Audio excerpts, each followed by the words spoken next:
Okay, Stephanie, I'm gonna numb you, all right, on the lower. So this is a block, and you will feel some pressure, but it shouldn't hurt, okay?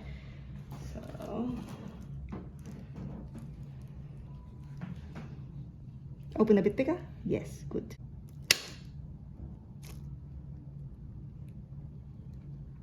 You okay? That's it. Wow. What did you feel? Just look. Any pain? Did you feel pain? No. Cool, no worries.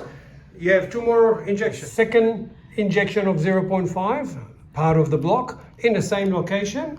Yep. You applied exactly in the same spot. Yep. And so all you do is you position it, you Yep. seal it, you put it exactly where you're going to put the needle to do it. This is the second one. Second one. This is only 0.5 at the time. So you're doing a block, Yep. you're putting it exactly the You same okay? location where you put Yep. it. Yep. Apply a bit more pressure to create Yep. a seal. Are you okay? You okay? Good. Same patient, third injection of 0.5 to do a block without needles. Okay. So total of 1.5 mil. Apply pressure, create a good seal. That was a perfect injection, all went in, not a single leak. And now there you go, perfect. How did you feel? Did you feel anything, any pain, something, nothing? No.